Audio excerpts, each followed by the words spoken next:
আগামীতে আমরা বাংলাদেশে কোনো নারীকে ক্ষমতার চেয়ারে আর দেখতে চাই না। আপনার সবাই দ্বিমত না একমত? 2 নাম্বার, আরেকটু সিরিয়াস বুঝতে হবে, আমরা যে শুধুমাত্র পুরুষ চাই ক্ষমতায়, it's exactly not like that. আমরা শুধুই পুরুষ চাই না, আমরা কি চাই? আমরা চাই এমন একজন পুরুষ ক্ষমতার চেয়ারে বসবে যিনি একই সময়ে জাতীয় সংসদে দাঁড়িয়ে আমার বাংলাদেশের পক্ষে কথা বলবে এবং তার যোগ্যতা এতটা হাইলি কোয়ালিফাইড হবে, আমার দেশের প্রধানমন্ত্রী চাইলে জাতীয় মসজিদ বাইতুল মুকাররমে দাঁড়িয়ে জুমার খুতবা দেওয়ার যোগ্যতা রাখবে।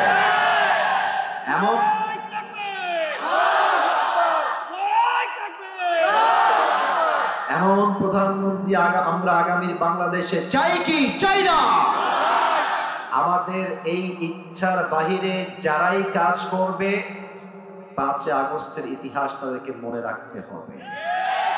যারাই বাংলাদেশকে দিল্লির মতো স্বৈরতন্ত্রে কায়েম করতে চাইবে, যারাই স্বৈর শাসন চালাবে, তাদের সবাইকে বাংলার যুবকরা দিল্লি ভাবতে বাধ্য করবে। আপনার সবাই আল্লামা দেওয়ার হোসেন সাইদি হুজুরের নাম শুনেছেন না? আলহামদুলিল্লাহ, আল্লাহ আমরা ওনাকে অনেক ভালোবাসি, কলিজার থেকে ভালোবাসি। আল্লাহ ওনাকে জান্নাতের উঁচু মাকাম নসিব করে দিন, পড়েন সবাই আমিন। আমি একটা কথাই বলতে চাই, সাইদি হুজুর বলতেন, আমরা যখন মাহফিলে হক কথা বলি বাতিলরা আমাদেরকে 3টা গালি সব সময় দেয়। আমি 3টা গালি গুনে গুনে বলছি, দেখেন তো মিলে কিনা। 1 নাম্বার গালি হুজুরদের ব্যাপারে দেয় রাজাকার, 2 নাম্বার জঙ্গিবাদ, 3 নাম্বার মৌলবাদ। আজহারী হুজুর বাংলাদেশে ছিলেন 2019 সালে এবং 20 সালের শুরুর কিছু অংশে। ওনাকে বলা হয়েছিল জামাতের প্রোডাক্ট দেশে রাখা যাবে না, তারাই দিয়েছিল। যারা আজকে আলেমদেরকে জামাতের প্রোডাক্ট বলে নিচে নামাতে চাও, বাঘের বাচ্চা হলে সামনে এসে দেখাও, তোমার পিঠের চামড়া একটাও থাকবে না যশোরের মাটিতে। সাইদি সাহেব বলতেন, যারা আমাদেরকে মৌলবাদী বলে গালি দাও আমরা মোটেও ভয় পাই না, আমরা মোটেও রাগ করি না। কেন রাগ করি না? মৌল এই শব্দ আসছে মূল থেকে। যশোরের মনিরামপুরের ভাইরা, মৌল আসছে কই থেকে? না, আমি তো ওয়াজের আওয়াজটা পাচ্ছি না। মৌল আসছে কই থেকে? মূল থেকে। মূল মানে কোরআন, মূল মানে হাদিস, মূল মানে হচ্ছে আল্লাহ তাআলা, মূল মানে হচ্ছে হিজ লাস্ট মেসেঞ্জার মুহাম্মদ সাল্লাল্লাহু আলাইহি ওয়াসাল্লাম। তো সাইদি হুজুর বলতেন, যারা আমাদেরকে মৌলবাদী বলে গালি দাও আমরা হলাম সবাই মূলবাদী, আমরা থাকি গাছের গোড়ায়। আর যারা আমাদেরকে মৌলবাদী বলো তারা তো সব গাছের আগায়, তারা হচ্ছে গাছের আগাবাদী।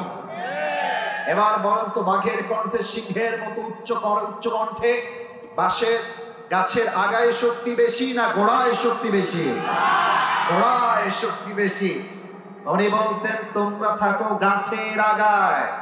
সোনামণি, বাড়াবাড়ি বেশি কইরো না, জুলুমের রাজনীতি বেশি কইরো না, আলেমদেরকে ধরে জেলখানায় বন্দী করো না। যদি বেশি বাড়াবাড়ি করো 18 কোটি মানুষ মিলে গাছের গোড়ায় একটা ঝাঁকুনি মারবে, মামুর বাড়ি দিল্লি গিয়ে পড়বা, দিল্লি গিয়ে তারা পড়েছে। সাইদি হুজুরের প্রত্যেকটা কথা আজকে এই বাংলার মাটিতে বাস্তবে রূপ ধারণ করেছে। উনি আর একটা কথা বলতেন, গাড়ির চাকা অলওয়েজ উপরের দিকে থাকে না। আরে বেটা, গাড়ির চাকা ঘোরে বলেই তো গাড়ি চলে। আজ তোমার ক্ষমতার চাকা উপরে আছে বলে যারা আলেমদেরকে ধরছো, জেলখানায় বন্দী করছো, জুলুমের স্বৈরা শাসন চালাচ্ছ, সময় আসবে এমন ইন্দুরের কর্তব্য পাওয়ার জন্য তোমরা কোথাও। তার প্রমাণ সালমান এফ রহমান দরবেশ বাবা।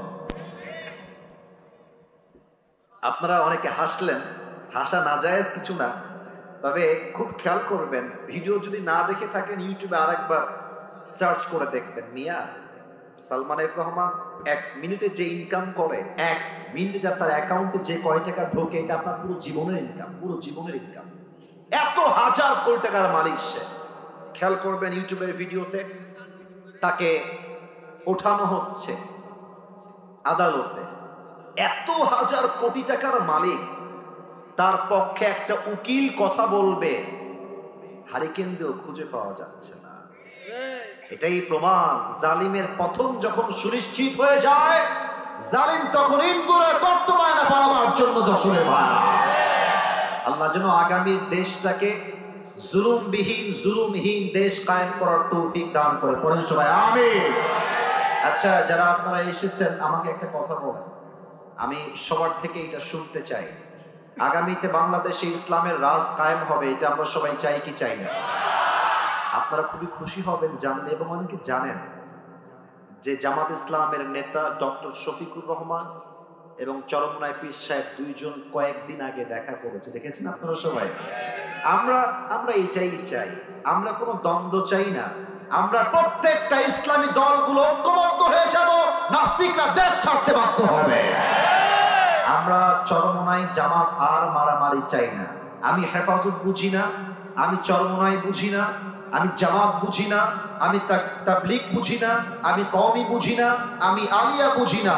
আমার প্রথম পরিচয় জামাত নয়, প্রথম পরিচয় কওমি নয়, প্রথম পরিচয় হেফাজত নয়। আমার প্রথম পরিচয় আমি মুসলমান ঘরের সন্তান। এরকম ঐক্যবদ্ধ হয়ে গেলে আগামীতে কোন জালেম এই বাংলার মাটিতে স্বৈরা শাসনতন্ত্র কায়েম করতে পারবে না, ঠিক কিনা বলেন? আল্লাহ ঐক্যবদ্ধ হয়ে আমাদের সবাইকে থাকার তৌফিক দান করুন। পড়েন সবাই আমিন। আপনাদের বউ আছে কার কার, একটু হাত তুলেন তো। বউ আছে? আচ্ছা, বউ আছে আপনাদের, খুব মজায় আছেন শীতকালে আপনারা, বুঝেছি। এবার যাদের বউ টৌ কেউ নাই, সিঙ্গেলরা, হাত তুলো সবাই। ইন্না লিল্লাহি ওয়া ইন্না ইলাইহি রাজিউন। কারো বউ নাই? আরে বেটা বস, দাঁড়ায় গেছে, হাত তুলে। আচ্ছা, হাত নাম। আসলে শীতকালে যে যুবকের বউ নাই তার কিছুই নাই যুবকরা। এখানে আমার মুরব্বীরা স্যাররা হাসতেছে, বাট কথা এটাই বাস্তব।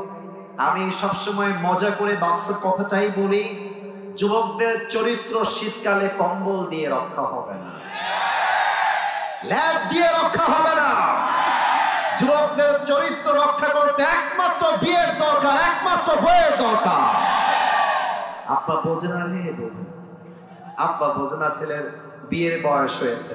আল্লাহ আব্বা জানদেরকে বোঝার তৌফিক দান করুন। পড়েন সবাই আমিন। আসলে বাবাদেরকে দোষ দিয়ে লাভ নাই। বাবারাও চায় যে আমার ছেলে বিয়ে করে ফেলো। যত সব ঝামেলা হচ্ছে এই মেয়েদের ভেতরে, খালি টাকা ছাড়া বিয়ে করতে চায় না। যশোরের খবর আমি জানি না, তবে আমি আমার অবজারভেশন অনুযায়ী বলছি, তোমরা আমার সঙ্গে আশা করছি একমত হবে, আমার যুবক ভাইরা বিশেষ করে। মেয়েরা টাকা এত পাগল হয়ে গেছে, কিছু কিছু মেয়ে আজকাল টাকা পেলে বুইরা টাকলার ঘরেও বিয়ে বসে বিয়ে বসে যায়। যশোরের কোন মেয়ে তো নাই না, আরে নাই রে বাবা। আল্লাহ হেদায়েত দান করে। পড়েন সবাই আমিন। আজকে আমরা 3টা তাকবীর দিয়ে আলোচনার মূল বিষয়বস্তুতে ফিরে যাব। প্রথম তাকবীর দিবেন আমার প্রিয় বিবাহিত ভাই, বিবাহিত ভাইরা দিবেন প্রথম তাকবীর। সেকেন্ড তাকবীর দিবেন আমার সিঙ্গেল ভাই। আমি দেখতে চাই কার গায়ের জোর আজকে কত বেশি। বিবাহিত ভাইরা একটা কাশি দেন আমার সাথে। মাশাআল্লাহ, আওয়াজ মোটামুটি ভালো আছে। বিবাহিত ভাইরা তাকবীর দিবেন, সিঙ্গেলরা কিপ কোয়াইট, কিপ সাইলেন্ট, তোমরা চুপ থাকবা। বিবাহিত ভাইরা আমার সঙ্গে নারায়ে তাকবীর। ওরে বাবা, স্যার বসে, স্যার বলছে আজকে হারা যাবে না, আজকে হারা যাবে না। আচ্ছা, স্যার দাঁড়িয়ে গিয়েছেন, আমার ডানেও স্যারেরা আছেন, স্যারদেরকে আমি আবদার রাখবো। সিঙ্গেলরা এবার তাকবীর দিবে, আপনারাই নাম্বার দিবেন কে আসলে জিতেছে। সিঙ্গেল ভাইরা তোমরা একটা কাশি দাও, আল্লাহ সম্মান রাখো। সিঙ্গেলরা তাকবীর দিবেন, বিবাহিতরা চুপ থাকবে। নারায়ে তাকবীর। বিবাহিত ভাইরা আমাকে মাফ করে দিবেন। না হলো না, আপনারা পারেন না, এটাই ইনসাফের কথা। সিঙ্গেলদের মনে কষ্ট বেশি, তো তাই তাদের গায়ের জোর বেশি সিঙ্গেল ভাই। এবার আমরা সবাই মিলে তাকবীর দিয়ে তাফসীর শুরু হবে মূল বিষয়বস্তু থেকে। এমন জোরে তাকবীর দিবেন যশোরের মনিরামপুরের ভাইরা। 1 তাকবীরের ঠেলায় আসিফ হুজুর স্টেজ ভেঙে উল্টায় নিচে পড়ে যাবে। দেখবো কাদের গায়ের জোর কত বেশি, কোনো ভাগাভাগি নাই। Married people, single people, all together, সবাই মিলে একটা কাশি দেন সবাই মিলে। নারায়ে তাকবীর। আল কোরআনের আলো, আল হাদিসের আলো, কোরআন হাদিস যেখানে, আলেম ওলামা যেখানে, যশোরবাসী যেখানে, আল্লাহ যেন কবুল করে পড়েন সবাই আমিন। আমি অনেক দিন পরে আজকে যশোরে এসেছি। একবার এসেছিলাম মনিরামপুরে, অনেক অন্য জায়গাতে, তবে কোনো গিফট দেই নাই। আজকে একটা গিফট নিয়ে আসছি, দিবেন আপনারা সবাই? আমার টুপি যে যুবকদের কত পছন্দ, এটা আপনাদেরকে আমি এখানে বুঝাইতে পারবো না।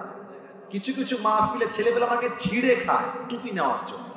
তো আজকে ভেবেছি সোনামণি সবাই পাবে না, বসো। এটা পাওয়ার জন্য শর্ত আছে। শর্তটা আমি একদম সহজ।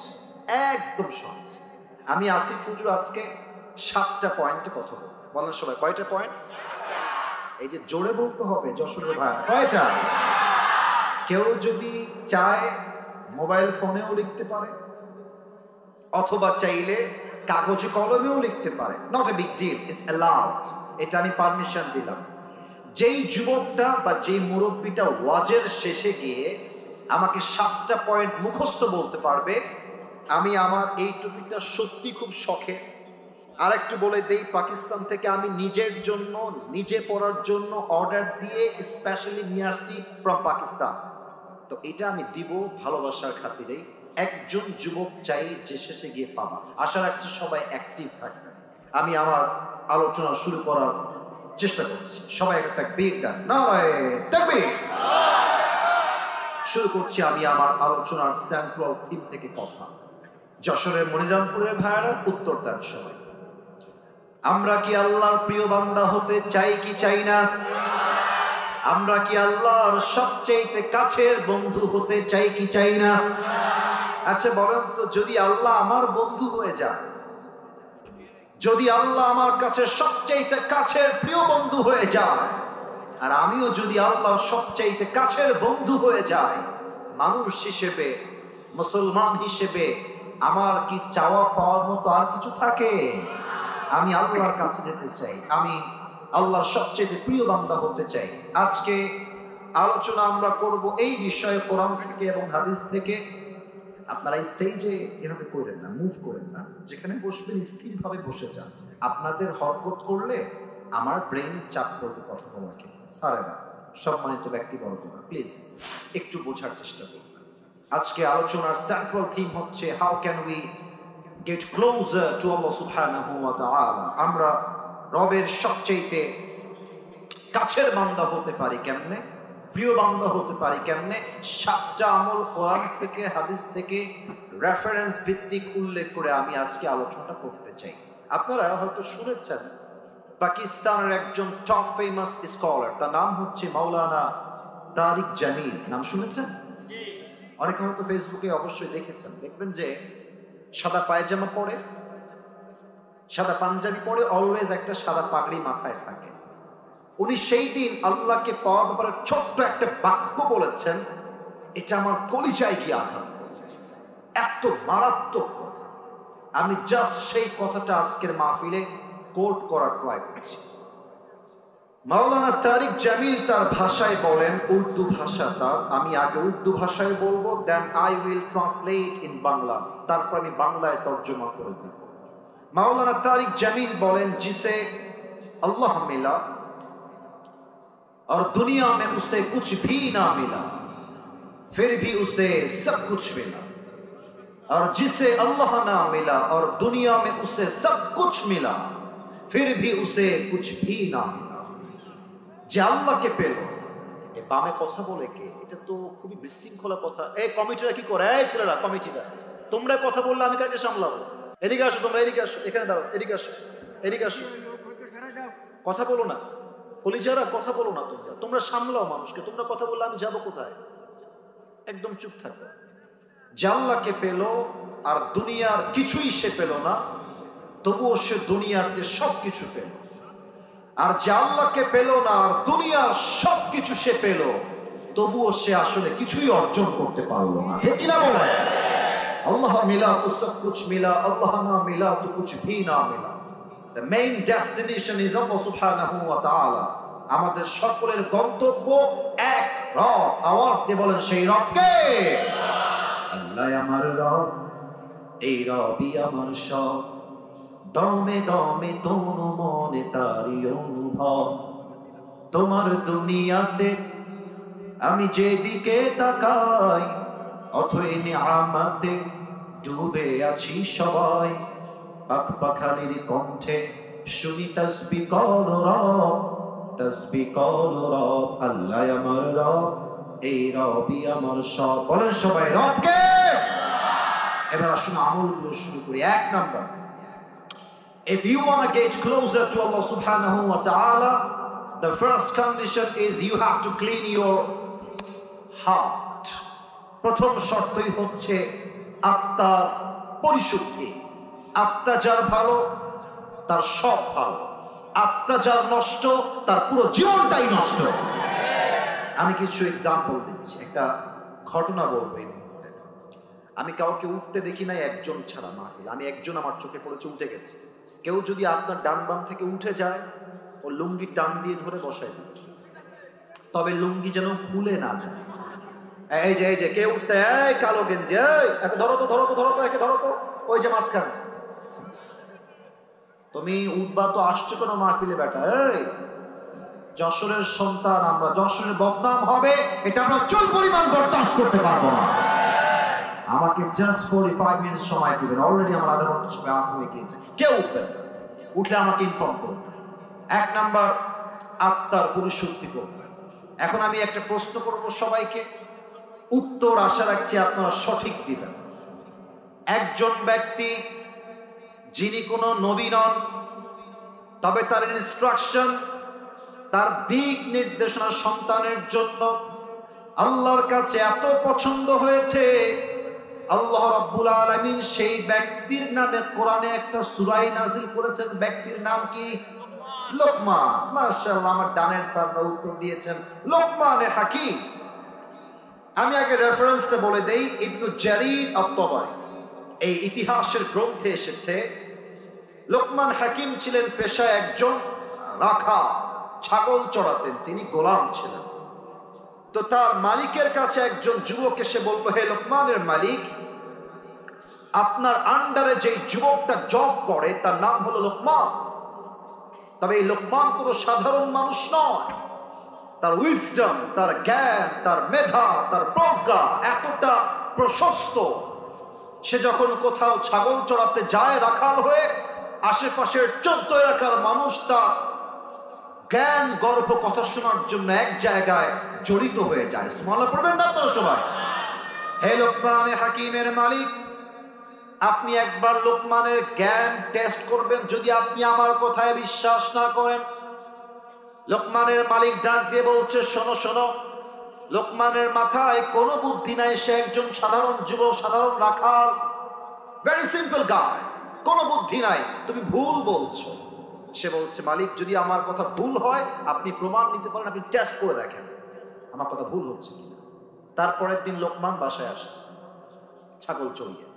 তো মালিক ভাবছে, ঠিক আছে এতবার যেহেতু বলেছে পরীক্ষা করে দেখি। লোকমান এদিকে আসো। এসেছে। মালিক, কি হয়েছে বলেন? তোমাকে একটা কাজ দিব আজকে, তোমাকে কাজটা করতে হবে। বলেন মালিক, কি কাজ করতে হবে?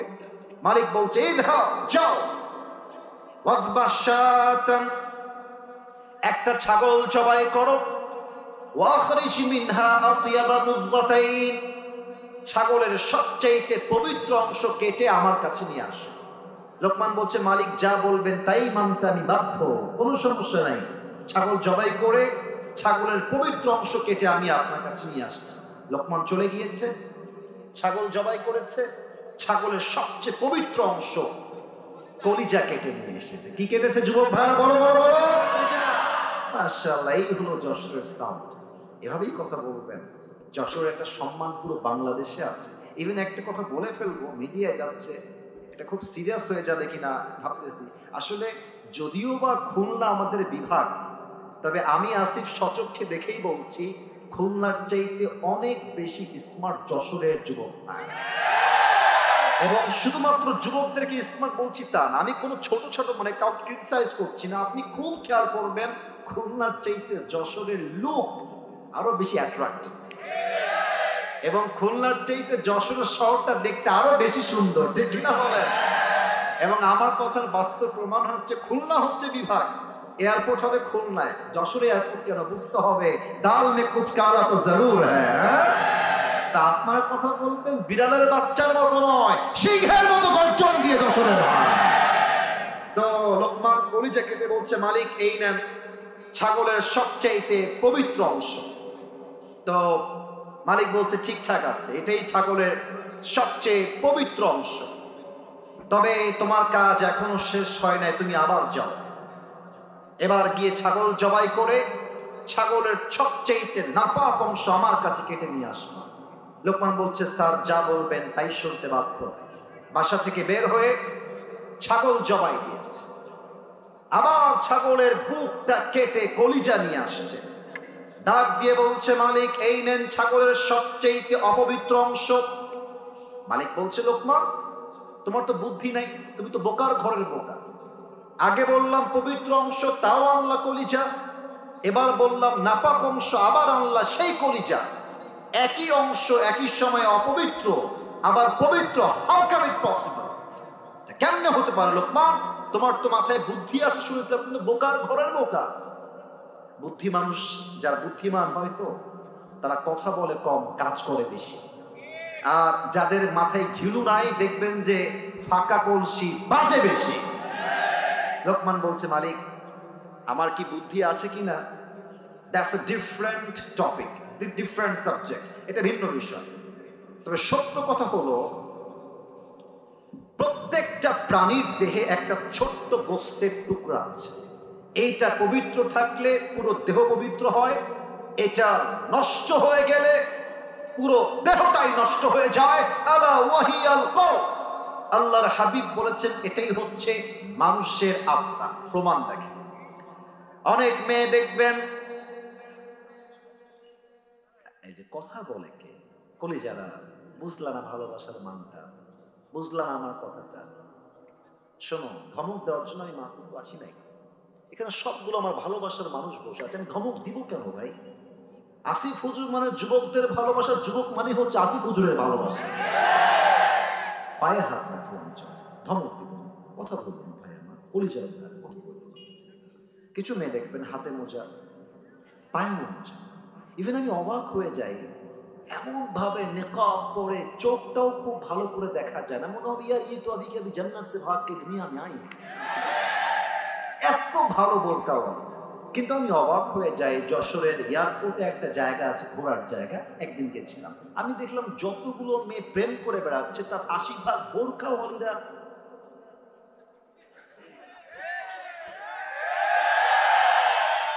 সোনামণি বুঝতে হবে বোরকা পড়লে দিনদার হওয়া যায় না।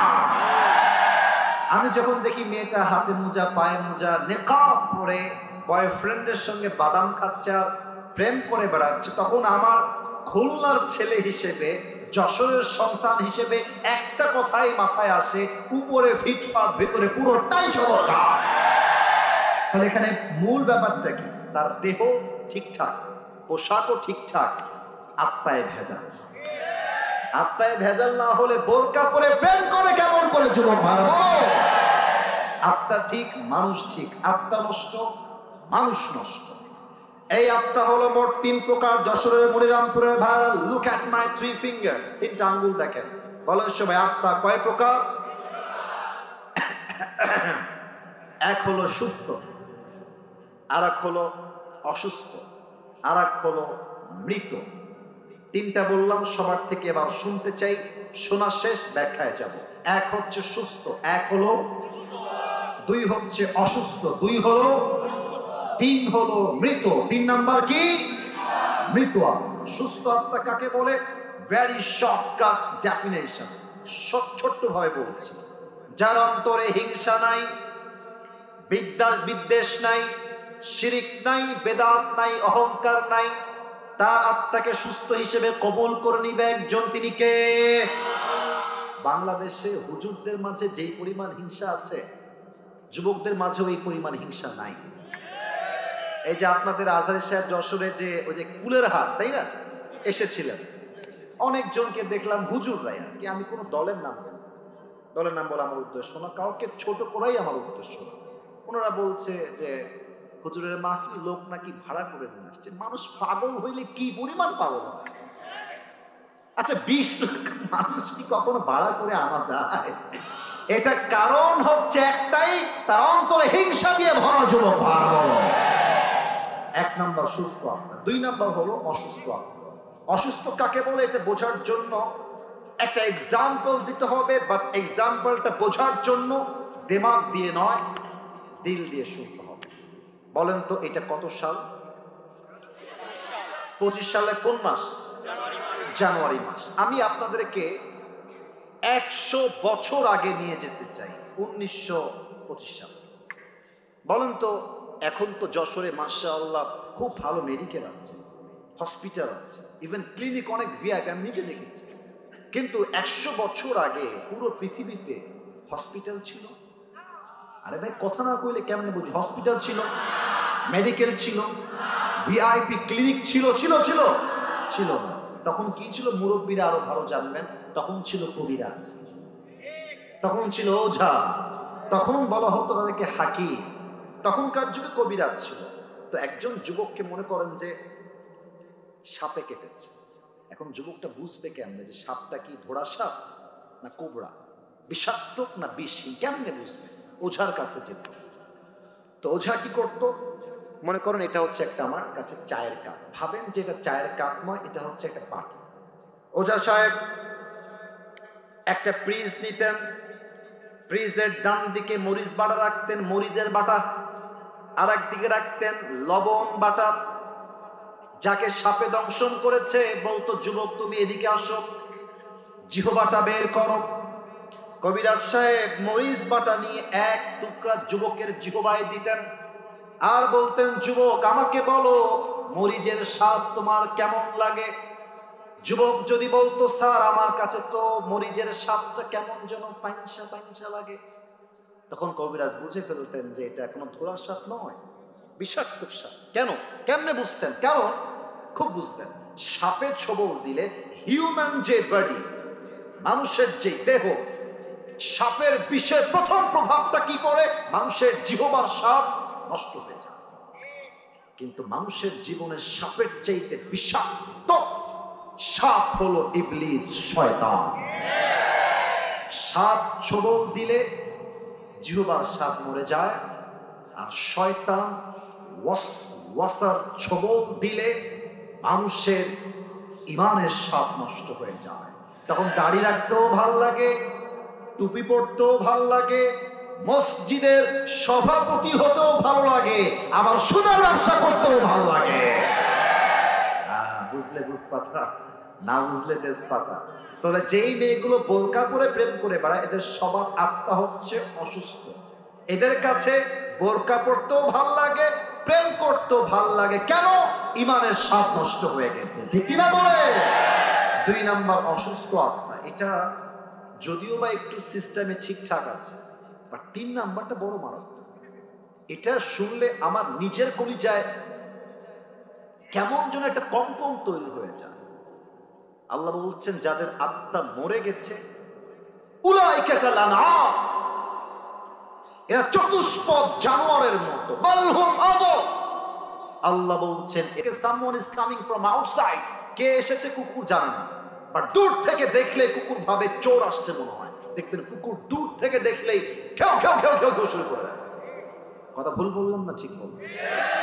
তো আমি আছি সেই দূরে অন্ধকারে, আস্তে আস্তে হাঁটতে হাঁটতে লাইটের নিচে চলে আসছে। নাও মাই ফেস ইজ ক্লিয়ার, এখন আমাকে দেখা যাচ্ছে এটা কোনো চোর নয়, এটা আসিফ হুজুর এসেছে। কুকুর বুঝে গেছে আমার মালিক চলে আসছে।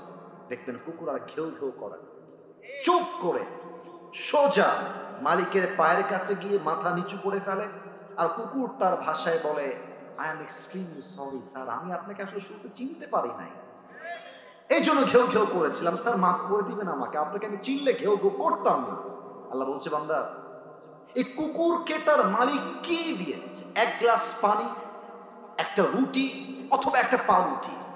কুকুর একটা পাউরুটি পেয়ে তার মালিককে চিনতে ভুল করে না। আর আমি আল্লাহ তাআলা মানুষকে নাক দিলাম, চোখ দিলাম, কান দিলাম, ঠোঁট দিলাম, জীবন দিলাম, হাত দিলাম, পা দিলাম, রূহ দিলাম, বউ দিলাম, বাচ্চা দিলাম, মা দিলাম, বাপ দিলাম, সম্মান দিলাম, টাকা দিলাম, বাড়ি দিলাম, গাড়ি দিলাম, সব দিলাম আমি। সে সব চিনল, বাট যে মালিক তাকে দিল সে মালিককে চিনল না। মানুষটা কুকুরের চাইতে নিকৃষ্ট হয়ে গেল।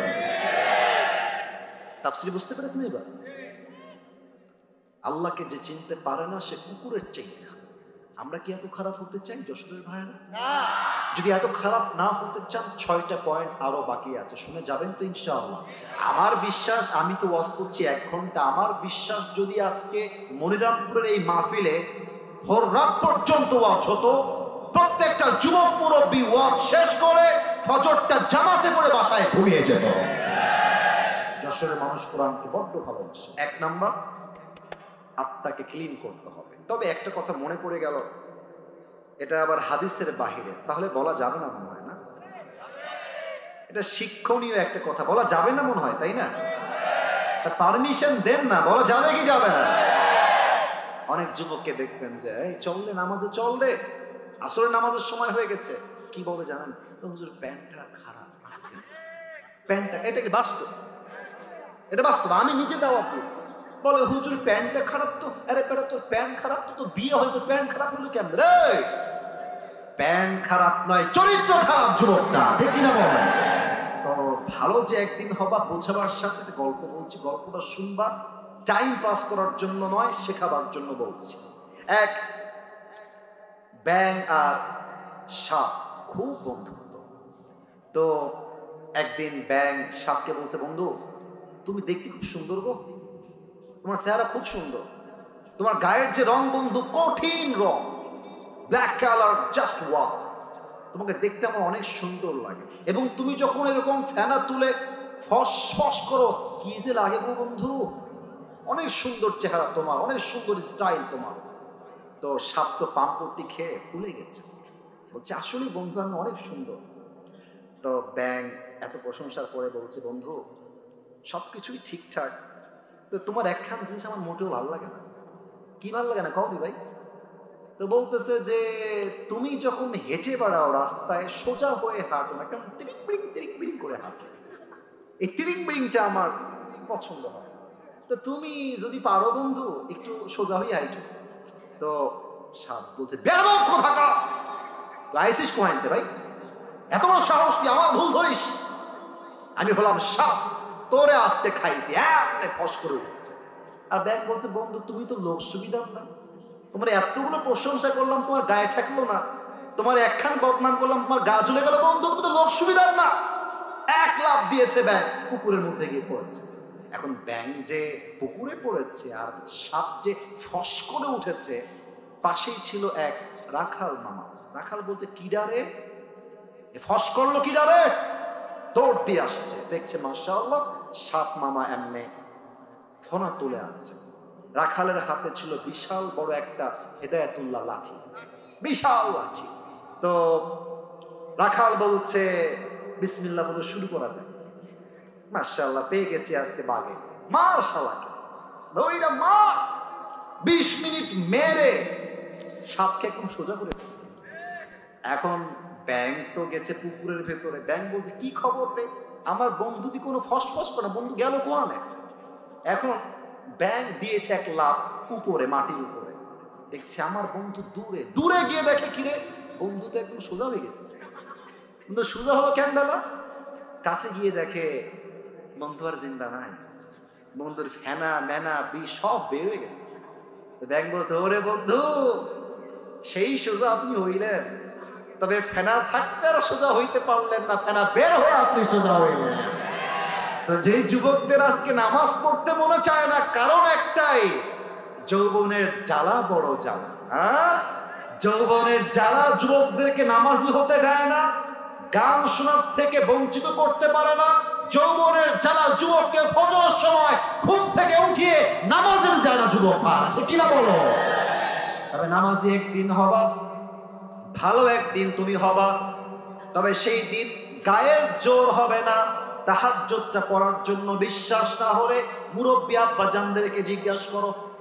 আজকে মুরব্বীরা চায় তাহাজ্জুদটা পড়ি, আজকে মুরব্বীরা চায় নফল রোজা রাখি, আর শরীর এতটা দুর্বল হয়ে গেছে, চোখে দেখে না, হাড্ডি তো জোর নাই, তারা চাইলেও আজকে ফজরটা জামাতে পড়তে কষ্ট হয়, তাহাজ্জুদটা পড়তে কষ্ট হয়। অতএব কেউ যদি ভালো হতে চায়, যৌবন বয়সটাই হচ্ছে আসল ভালো হওয়ার বয়স, ঠিক কিনা বলে? এক নম্বর আমল হলো মন এবং আত্মা পরিষ্কার রাখতে হবে। দুই নাম্বার আমল হলো যে আল্লাহকে পেতে চায়, আল্লাহ রসুলকে কলিজার থেকে ভালোবাসতে হবে। আমি তো একটা কথা ওপেনলি বলি, তুমি আমার বউকে গালি দাও আমি সহ্য করবো, মাকে দাও সহ্য করবো, বাপকে দাও সহ্য করবো, যাকে দাও আমি সহ্য করবো, ধৈর্য ধারণ করবো। নবীর বিপক্ষে একটা টু শব্দ বলবো, তোমার জিহ্বার টান দিয়ে আমি ছিঁড়ে ফেলবো। নবীর ব্যাপারে কোনো আপোষ নেই। ইভেন আমরা চাই যদি আমার কথা ঠিক হয় বাঘের মতো ঠিক করবেন। আগামীর সংসদে আইন পাশ হবে, নবীর সামনে যেই নাস্তিক একটা কটূক্তি করবে, একটা টু শব্দ বলবে, ওকে বাইতুল মুকাররমের সামনে ফাঁসির কাস্টে ঝুলিয়ে হত্যা করতে হবে। এবার আমার মুখের দিকে সবাই তাকান। আমার মুখে এটা কি? যতটুকু দেখা যায় এটা আমার মুখে কি? এত আস্তে কইলেন কেন তাইলে ভাই? দাড়ি রেখে আমারে কি অসুন্দর লাগতেছে ভাই? লুকিং ওয়াও নাকি?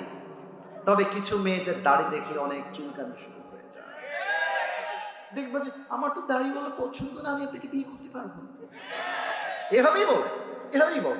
ইভেন ওই থাক, আমার পার্সোনাল ইস্যু আমি বলবো না।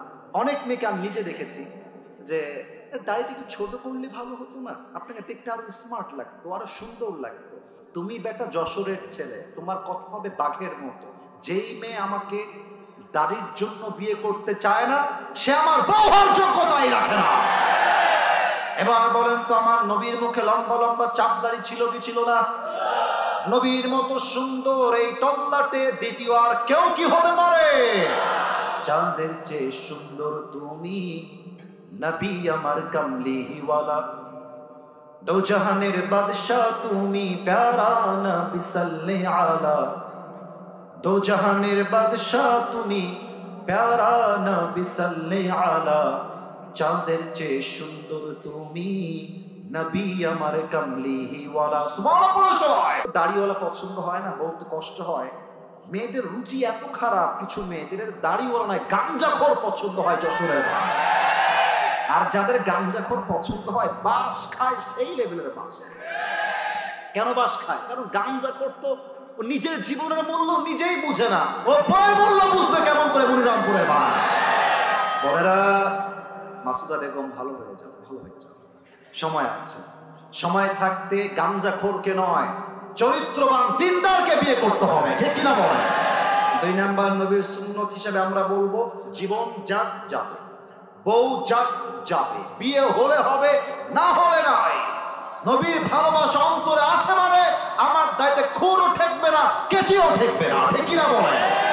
দুই নাম্বার নবীর ভালোবাসার প্রয়োজন। তিন নাম্বার, আব্বা আম্মার দোয়া নাই যেখানে, আল্লাহ নাই। অনেক যুবক ভাবে আমার গার্লফ্রেন্ড তো অনেক আপন, কত ভালোবাসে, কত আই লাভ ইউ বলে। বেটা, বেড়ি মানুষ অলওয়েজ ব্যাটার অপশনের জন্য পাগল থাকে। প্রেম করবে তোমার সঙ্গে, ব্যাটার অপশন পাইলে তোমার গুল্লি মেরে আরেকজনকে বিয়ে করে ফেলবে। তবে সব মেয়েকে আমি এক পাল্লায় মাপছি না, তবে যেই যুবক গার্লফ্রেন্ডের পাল্লায় পড়ে বাপ মাকে মাইনাস করে দেয়, তার জীবনটা পরিপূর্ণ দুর্বিষহ হয়ে যায়। আমাকে দেখো, আমি তোমাদেরকে বলবো না যে আমি তোমাদের আইডল, এ কথা ভুল। জাসিফ হুজুর অমকের আইডল, তমকের আইডল। আমাদের আইডল হওয়ার যোগ্যতা কেউ রাখে না। আমাদের একমাত্র আইডল মুহাম্মদুর রাসূলুল্লাহ সাল্লাল্লাহু আলাইহি ওয়াসাল্লাম, ঠিক কিনা বলেন? আমি যত দূর আজকে এসেছি, আমি আপনাকে ওয়াল্লাহি বিল্লাহি তাল্লাহি, আল্লাহর কসম 3 বার করে বললাম, আমার জীবনের বড় সফলতার সিক্রেট হচ্ছে আমার আব্বা আম্মার দোয়া। আমি আল্লাহকে সাক্ষী রেখে বলছি। অনেক মুরব্বী বলবেন, হুজুর আপনি আল্লাহকে সাক্ষী রেখে এত কনফিডেন্টলি কেমনে বললেন? কারণ আছে, আমি খুবই দুষ্টু ছিলাম, ক্লাসের 1 নাম্বার ছাত্র ছিলাম, অলওয়েজ 1 নাম্বার, অলওয়েজ ফার্স্ট। এবার আমার মেধা শো অফ করছি না, মেধা এত ভালো ছিল, হাফেজ হওয়ার সময় এক দিন এমন গেছে 15 পৃষ্ঠা 18 পৃষ্ঠা এক পাড়ার কাছাকাছি একদিনে মুখস্থ সবক দিয়েছি, আলহামদুলিল্লাহ। এত ভালো ব্রেন সেই সময়ে ছিল। ওই বলে না, যার ব্রেন ভালো তার পেছনে শয়তান একটু লাগে বেশি। তো আমি পথভ্রষ্ট হয়ে গেছিলাম, অর্থাৎ মাদ্রাসায় পড়তাম, চালচলন ছিল অন্য যুবকদের মতো, প্যান্ট পরতাম, টি শার্ট পরতাম, দামি দামি ব্র্যান্ডের গেঞ্জি পরতাম, ভাব ছিল একটু বেশি। তো আমার আব্বা এটা পছন্দ করতেন না। আব্বা ছিলেন একজন আলেম, মাদ্রাসার প্রিন্সিপাল এবং মসজিদের খতিব। দেখেন, আল্লাহ যাকে চেঞ্জ করতে চায়, যে কোনো একটা ওসিলা আল্লাহ তাকে চেঞ্জ করে দেয়। তো আমার আব্বা বলতেন যে আমি আমার ছেলের জন্য কতবার যে তাহাজ্জুদ করে কান্না করেছি আমি নিজেও জানি না। আমি আমার বাবার মুখে প্রায় শুনতাম, আমার আব্বা এরকম সবাইকে বলতো যে আমি আমার ছেলের জন্য অলওয়েজ দোয়া করি। আল্লাহ তাআলা বাবার দোয়ার বিনিময়ে, মায়ের দোয়ার বিনিময়ে আল্লাহ আমাকে কি সম্মান দিয়েছে এটা হয়তো আপনারা জানেন, যে আল্লাহ আমাদেরকে সম্মান দিয়েছে। এটা আমাদের কোনো কৃতিত্ব নয়, একমাত্র আল্লাহর রহমত, আব্বা আম্মার দোয়া। যশোরের ভাই ঠিক কিনা বলেন? রিদাউর রাব্বি ফি রিদাইল ওয়ালিদাইন ওয়া সাখতুর রাব্বি ফি সাখতিল ওয়ালিদাইন। আব্বা আম্মার দোয়া আছে যেখানে, আল্লাহর সন্তুষ্টি আছে সেখানে। 4 নাম্বার হলো, আর মাত্র 4টা বাকি আছে আমার পয়েন্ট। 4 নাম্বার পয়েন্টটা বলার পূর্বে আমি সবাইকে অ্যাড্রেস করে একটা বক্তব্য দিব, যদি একমত হন ঠিক বলবেন, না হয় ভুল বলবেন। আমার মনে হয় স্যাররা ছাড়, কিছু স্যার ছাড়, আমার সামনে যত জন এসেছেন, ওই দিকে যারা আছেন, এই দিকে যারা আছেন, ভুল হলে ভুল বলবেন, ঠিক বলার প্রয়োজন নাই। আমার মনে হয় আমি সহ আমরা এদিকে সবাই, আমরা বড়লোক ঘরের সন্তান নই, আমরা মধ্যবিত্ত পরিবারের সন্তান। আমি ভুল বললাম না ঠিক বললাম? বলেন না। আমি একটা ওয়াজে বলেছিলাম যে মধ্যবিত্ত পরিবারের সন্তান মানে এক একটা ব্র্যান্ড। সাইকেল দিবেন চলবে, বাইক দিবেন চলবে, কার দিবেন চলবে, বলবেন যে হেঁটে হেঁটে আসো তাও চলবে, ভাত দিবেন, আলু ভর্তা দিবেন চলবে, ভাত দিবেন, সবজি দিবেন চলবে, ভাত দিবেন, কিছুই দিবেন না, 1 গ্লাস পানি দিবেন, একটা কাঁচামরিচ দিবেন, পান্তা ভাত হলেও আমার চলবে।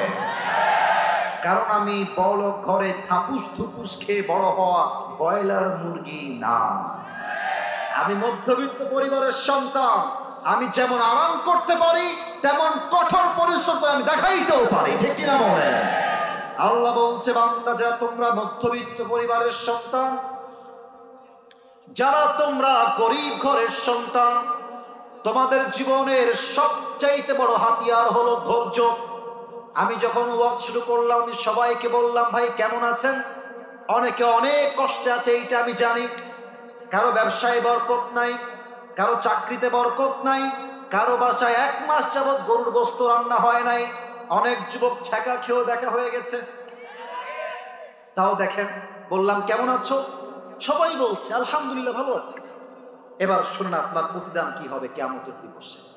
আল্লাহ বলবে জান্নাতের কাতার হয়ে যাবে। এই হাদিসটা মনোযোগ দিয়ে শুনবেন, আমাদের জন্য শ্রেষ্ঠ হাদিস। আল্লাহ বলবে, হে আব্দুর রহমান বের হও, হে আব্দুর রহিম বের হও, হে আব্দুল গফুর তুমি বের হও। কয়েকজন বান্দাকে আল্লাহ জান্নাতের কাতার থেকে সাইডে নিয়ে আসবেন বের করে।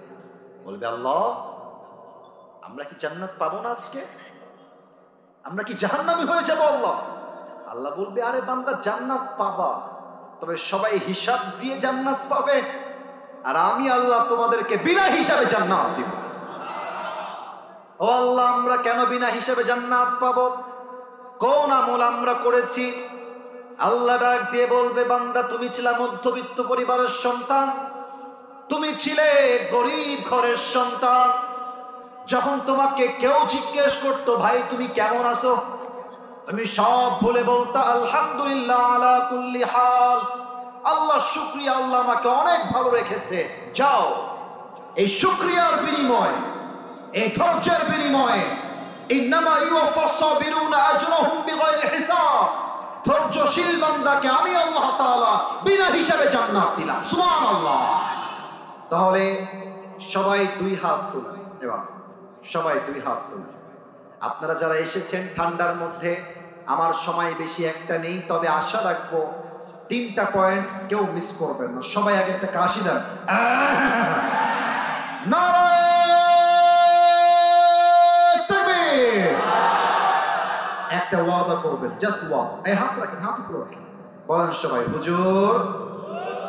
এত আস্তে কেন রে বাবা? বলেন সবাই হুজুর, আমরা যশোরের সন্তান। ডানে একটু আওয়াজ করুন, যশোরের সন্তান। আপনাকে ওয়াদা দিলাম, দোয়া না করে আমরা কেউ উঠে যাব না। হাত দেখতে চাই, যাব না। বলেন সবাই ইনশাআল্লাহ। এবার কেউ যদি উঠে যায় 10 মিনিটের মাঝে, আমাদের রাজশাহীতে বাসায় এখন অনেকেই থাকে, আমার বাবা মা আমরা থাকি, রাজশাহীর একটা গালি আছে, নরমাল কমন গালি, মামুর বেটা। গালিটা হচ্ছে মামুর বেটা, মজার গালি। তো কোন মামুর বেটা যদি উঠে যায় দোয়া না করে, আল্লাহর হাবিব বলেছেন যার ওয়াদা ঠিক নাই তার ঈমানের ঠিক নাই। ওয়াদা ঠিক রাখার জন্য হলেও বসবেন, 10 মিনিট সময় নিব, 5 মিনিটে পুরস্কার দিব, 5 মিনিটে দোয়া হয়ে 12টার মধ্যে ক্লোজ হয়ে যাবে। রাজি আছেন তো ইনশাআল্লাহ? 5 নাম্বার হলো আল্লাহকে পাওয়ার জন্য সবচেয়ে শ্রেষ্ঠ এবং সবচেয়ে বেস্ট আমল হচ্ছে নামাজ। বলতে হবে সবাইকে এক বাক্যে, 5 নাম্বার আমলের নাম কি? যারে এই যে ডানে যারা আছেন জোরে বলতে ভাই, 5 নাম্বার নাম কি? 5 ওয়াক্ত নামাজ। এবার বল, নামাজ এটা কিন্তু খুব দামি পয়েন্ট।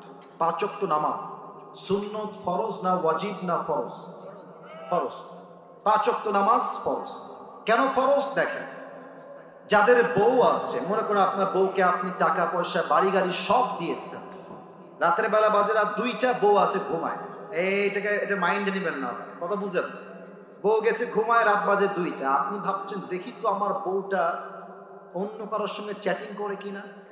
বইয়ের ফোনটা বের করেছেন, কোনো মতো লকটা খুলেছেন, জাস্ট আইডিয়া করে আপনি দেখছেন আপনার বউ ইমো ইনস্টল দিয়েছে, হোয়াটসঅ্যাপ ইনস্টল দিয়েছে, আপনি স্বামী, আপনাকে বাদ দিয়ে আপনার বউ অন্য পুরুষকে লিখেছে আই লাভ ইউ।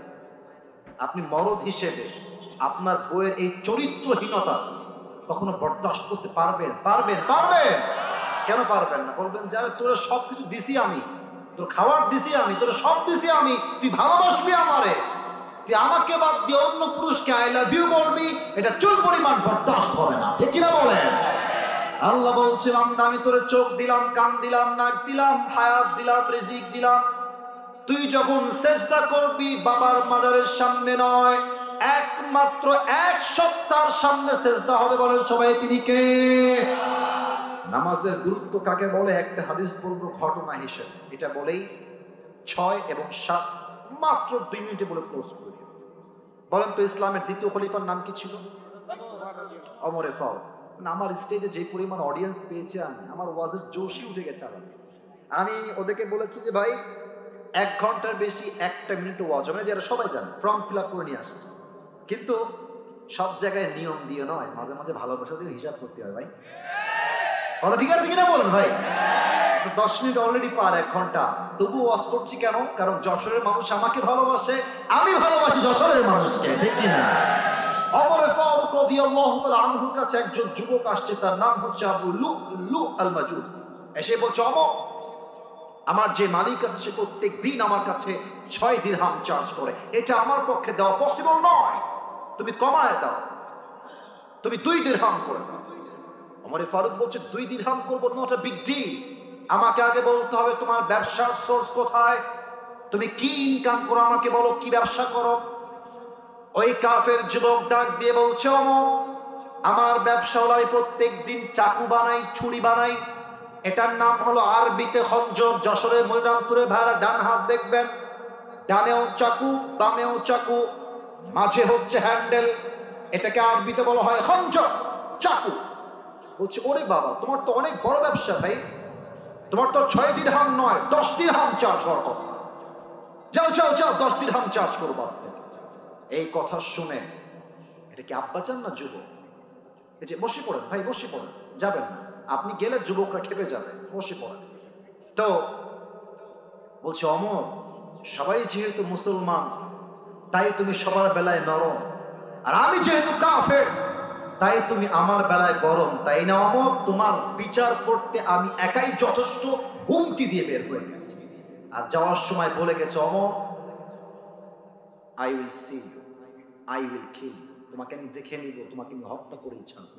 রাষ্ট্র শাসককে কাফের হুমকি দিচ্ছে যে আমি আপনাকে হত্যা করবো। বুঝতেছেন তার সাহস কত বেশি? হুমকি দিয়ে বের হয়ে গেছে। সারা রাত মিলে অমরকে হত্যা করবার জন্য প্ল্যান করেছে, আর বিশাল লম্বা একটা খঞ্জর বানিয়েছে, ছুরি। এবার আমার পেটের ডান দিকে সবাই দেখে, যতটুকু দেখা যায়, সরি যদি না দেখা যায়, পেটের ডান দিকে প্রত্যেকটা আরব সর্দারের পেটের এইখানে এক বিশাল লম্বা খাপ থাকতো ছুরি রাখার জন্য, শত্রুপক্ষকে অ্যাটাক করতে অথবা শত্রুপক্ষের অ্যাটাককে ডিফেন্স করতে। আবু লু'লু আল মাজুসি বিশাল লম্বা ছুরি বানিয়ে পেটের ডান দিকে রেখেছে, কিন্তু ভাবছে আমি যদি এইভাবেই অমরকে হত্যা করতে যাই, হত্যা করার পূর্বে আমাকে ধরে ফেলবে, কারণ আমার পেটের এখানে চাকু আছে। কি করবে এবার? প্ল্যান প্রোগ্রাম করে একটা লম্বা চাদর নিয়েছে। চাদর নাই, আমি জাস্ট দেখাচ্ছি। চাদরের উপরের পার্টটা কপাল পর্যন্ত, ভ্রু পর্যন্ত দিয়েছে, উপর থেকে নামিয়ে। আর ডান দিক থেকে নিয়ে এই পুরোটা নিয়ে এমনে ঢেকে দিয়েছে। পুরো চোখ দেখা যায়, মুখ টুক কিছু দেখা যায় না। ফজরের আজান দিয়ে দিয়েছে, সব মুসল্লিরা মসজিদে আসছে। এবার এই কাফের ওইও আসছে নামাজ পড়তে মুনাফিকের রূপে ছদ্মবেশে। পরে ফারুক ইমাম হয়ে এসে বলছে, সফু সুফুফাকুম, কাতার সোজা করো, কাঁধে কাঁধ মিলিয়ে দাঁড়াও, আল্লাহু আকবার, সুবহানাকা আল্লাহুম্মা ওয়া বিহামদিকা ওয়া তাবারাকা ইসমুকা ওয়া তাআলা জাদ্দুকা ওয়া লা ইলাহা গায়রুক, আলহামদুলিল্লাহি রাব্বিল আলামিন, আর রহমানির রহিম, মালিক ইয়াউমিদ্দিন। নামাজ শুরু হয়ে গিয়েছে। ওমরে ফারুক কিরাত পড়ছেন, সূরা ফাতিহার সঙ্গে যখন কিরাত মিলিয়েছেন, কিরাতটাও শেষ হয়ে গিয়েছে। এবার ওমরে ফারুক রাদিয়াল্লাহু তাআলা আনহু আল্লাহু আকবার রুকুতে গিয়েছেন। আর পেছন থেকে আবু লু'লু আল মাজুসি, তার দেহে যে চাদরটা দেওয়া ছিল, চাদরটাকে এমনে ধরে চাদরটাকে ডান দিকে উড়িয়ে দিয়েছে। আর পেটের ডান দিক থেকে বিশাল লম্বা খঞ্জর বের করে ওমরে ফারুকের সামনে চলে আসছে। অন্ধকার রাত, ফজরের সময় অন্ধকার হয়ে আছে, কেউ দেখতে পায় নাই। ওমরে ফারুক রুকুর মধ্যে তাসবিহ পেশ করছে, পাঠ করছে, আর সামনে আবু লু'লু আল মাজুসি খঞ্জর নিয়ে দাঁড়িয়ে আছে। ওমরে ফারুক যখন সামি আল্লাহু লিমান হামিদা, যখন তিনি তাসবিহটা পাঠ করে উঠে গিয়েছেন, সঙ্গে সঙ্গে আবু লু'লু আল মাজুসি তার খঞ্জরটাকে এমনে ধরেছে, ডানেও চাকু বামেও চাকু। ওমরে ফারুক যখন লম্বা হয়ে দাঁড়িয়েছে, বিশাল জোরে আবু লু'লু আল মাজুসি চাদরটা উড়িয়ে দিয়ে একদম চাকু দিয়ে ওমরে ফারুকের পেটের ডান দিক থেকে নিয়ে এমন একটা আঘাত দিয়েছে, আবার বাম দিক থেকে নিয়ে ডান দিকে আবার জোরে আঘাত দিয়েছে, আবার ডান দিক থেকে নিয়ে বাম দিকে বিশাল জোরে একটা আঘাত দিয়েছে। তিনটা ছুরির পচে ওমরে ফারুকের পেট কেটে নাড়ি ভুঁড়িগুলো সব বাহিরে বের হয়ে গেছে। আর ওমরে ফারুক নামাজের মাঝেই চিৎকার দিয়ে বলছে, কতালানি আল কাউ, আমাকে একটা কুকুর হত্যা করেছে, কে আছো আমাকে বাঁচাও। ছুরির আঘাত খেয়ে ওমরে ফারুক নামাজের মাঝে অজ্ঞান হয়ে গেছে। আর সাহাবা একরাম বুঝে গেছে সামথিং ইজ রং। 7 জন সাহাবী মিলে ওই কাফেরকে ধরতে গেছে। আর ওই কাফের এতটা জানোয়ার ছিল, এতটা অমানুষ ছিল, সামনে যাকে পেয়েছে ছুরি দিয়ে এমনি এমনি আঘাত করেছে।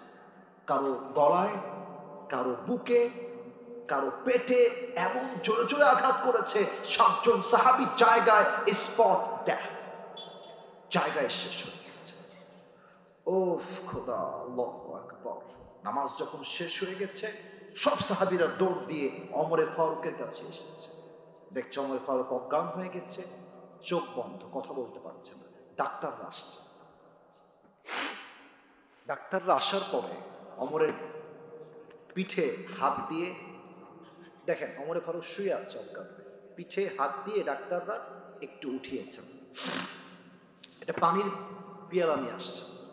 দুইজন ডাক্তার এই ঠোঁটটা উঠিয়েছেন, ফাঁকা করেছেন, পানি নিয়ে এসে মুখে পানি দিয়েছেন। ইসরে, হাদিসটা কেমনে বলি, পানিটা গলা দিয়ে নেমে, বুক দিয়ে নেমে পুরো পেট কেটে ফেরে গেছে, তো সবগুলো পানি পেট কেটে গল গল করে বের হয়ে গেছে। দুধ নিয়ে আসো, দুধ সহজে বের হবে না, দুধ হলো কারো খাবার। দুধ নিয়ে আসছে, দুধ দিয়েছে, গলা দিয়ে নেমে বুক দিয়ে নেমে পুরো পেট কেটে সব দুধ বাহিরে বের হয়ে গেছে। এই দৃশ্য দেখে সাহাবীরা বুঝে গেছে ওমরে ফারুক হয়তো আর বাঁচবে না, এই তো হায়াত শেষ, হয়তো আর কোনদিন কথাই হবে না ওমরের সঙ্গে আমাদের। একজন সাহাবী দূর থেকে দেখছে ওমরে ফারুক তার চোখটা একটু খুলেছে, it's a very little bit, it's a very জাররা অ্যামাউন্ট, একদম ছোট্ট করে। ওই সাহাবী দূর থেকে দৌড় দিয়ে আসছে আর বলছে, মা লাকা ইয়া ওমর, মা লাকা ইয়া ওমর, হে ওমর আপনার কি হয়েছে আমাকে বলেন। ওমরে ফারুক একটা কথা বলেন, জাস্ট হাত দিয়ে ইঙ্গিত করছেন, একবার কান ঠোঁট, কান ঠোঁট, তোমার কানটা আমার ঠোঁটের কাছে নিয়ে আসো। ওই সাহাবী দৌড় দিয়ে এসে কানটা পেতে দিয়েছে। যে ওমর ফারুক কি বলবে শেষ ওসিয়ত শুনে নেই, আমি সে ওসিয়ত পালন করবো যেমনে তিনি বলবেন। কানটা বাড়িয়ে দিয়েছে, ভাবছে হয়তো আমাকে বলবে, এই সাহাবী আমার বউকে তুমি দেখে রেখো যেন তাদের কোনো কষ্ট না হয়, সন্তানকে দেখে রেখো, হয়তো বলবে রাষ্ট্রের সম্পদ দেখে রেখো আমার মৃত্যুর পরে। কান যখনই বাড়িয়েছে, ওমরে ফারুক ছেলের কথা বাদ, বউয়ের কথা বাদ, মায়ের কথা বাদ, বাবার কথা বাদ, সম্পত্তির কথা বাদ, রাষ্ট্রের কথা বাদ, সব ভুলে গেছে। একটা কথা, এই সাহাবী আমাকে একটা বিষয় ইনফর্ম করো, যে আমি ওমর যেই নামাজের ইমাম ছিলাম, আমার অজ্ঞান হওয়ার পরে সাহাবা ইকরাম সেই নামাজটা জামাতের সঙ্গে আদায় করেছে কিনা। আরে কোন সাহাবী যশোরের ভাইরা, যাকে আল্লাহর হাবিব দুনিয়াতে জান্নাতের টিকিট দিয়ে বিদায় হয়ে গেছেন, যে তুমি মরলেই কনফার্ম জান্নাত। আরে এই মানুষটা তো মরলে এমনিতেই জান্নাত পাবে, সব ভুলে গেছে, নামাজকে ভুলে নাই। এটাই প্রমাণ করেছেন তিনি, উম্মত জান্নাত যদি পেতে চাও নামাজ নাই যা, জান্নাত হবে না তা, ঠিক কি না বলেন? মিজানুর রহমান আজহারী হুজুর একজন নানা ছিলেন, এটা অপ্রাসঙ্গিক বলছি, মাফ করবেন, তবে এখানে একটা মেসেজ আছে। ওনার নাম হলো গোলাম সরওয়ার সাইদি হুজুর। অনেকে আপনারা দেখেছেন এবং আপনারা হয়তো বা চিনবেন ডেফিনেটলি। ওনার বয়স যদিও 50-60 হবে, বাট তিনি দেখতে যুবকের মতো ছিলেন। উনি একটা কথা খুতবার মাঝে প্রায় বলতেন, এবং এটা অনেক যুবককে নামাজি বানিয়ে দিয়েছিল। উনি বলতেন যে নামাজ নাই যার ঈমান নাই তার, নামাজ নাই যার মুসলমান হিসেবে পরিচয় দেওয়ার কোন যোগ্যতা নাই যশোরের ভাই, ঠিক কিনা বলেন? কেমনে আপনারা ঘুমাই থাকেন, কেমনে আসরের আজান হচ্ছে, ছেলে পেলে ক্রিকেট খেলতেছে, কেউ ফুটবল খেলতেছে, কেউ পর্নোগ্রাফি দেখছে, কেউ টিকটক বানাচ্ছে, কেউ ফ্রি ফায়ার খেলছে, কেমনে আজান হচ্ছে মসজিদে, এলাকার মাঠ পুরো ভরপুর খেলার জন্য। আল্লাহু আকবার। আল্লাহ আমাদের সবাইকে নামাজি হওয়ার তৌফিক দান করুন, পড়েন সবাই আমিন। 5 নাম্বার হলো নামাজ, 6 নাম্বার হলো আল্লাহকে পাওয়ার জন্য বেশি আমলের দরকার নেই, ভালো আমলের দরকার। খুব বুঝবেন, প্লিজ একটু বোঝেন। আমার স্যার ডান দিকে আছেন, একটা এক্সাম্পল দিই। আমি আসিফ হুজুর আজকে এখান থেকে বের হয়ে গিয়ে যশোরের আইটি পার্ক হোটেলে গেলাম, কথার কথা এক্সাম্পল হিসেবে। আমি দেখছি যে রাত বাজে 12টা, ওয়াজ মাহফিল শেষ হয়ে 11:30-এর সময়, 12টার সময় চলে গেছি। ভাবলাম যে বসে বসে কোনো কাজ নাই, তাহাজ্জুদ পড়ি। আল্লাহু আকবার, নামাজ শুরু হয়ে গেল। 2 রাকাত, 4 রাকাত, 8 রাকাত, 16 রাকাত, 20 রাকাত করতে করতে করতে 80 রাকাতে চলে গেলাম পড়তে পড়তে। এক্সাম্পল দিচ্ছি। আমি যখন দেখছি রাত বাজে প্রায় 5টা, তাহাজ্জুদের সময় শেষ, 80 রাকাত হয়ে গেছে, আমার মাথায় এইটা আসছে, এর 80 রাকাত তো পড়লাম ঠিক আছে, কিন্তু আমি তো ওযু করতে ভুলে গেছি। কি করতে ভুলে গেছি? অজু করতে ভুলে গেছি। আর স্যার মাহফিল শেষ করলেন, মাহফিল শেষ করে গিয়ে অজু করলেন সুন্দর করে, একদম সুন্দর করে ধীরস্থির ভাবে। আল্লাহু আকবার। 2 রাকাত পড়তে লাগবে মাত্র 5 থেকে 7 মিনিট। উনি সময় নিলেন 30 মিনিটস, আধা ঘন্টা।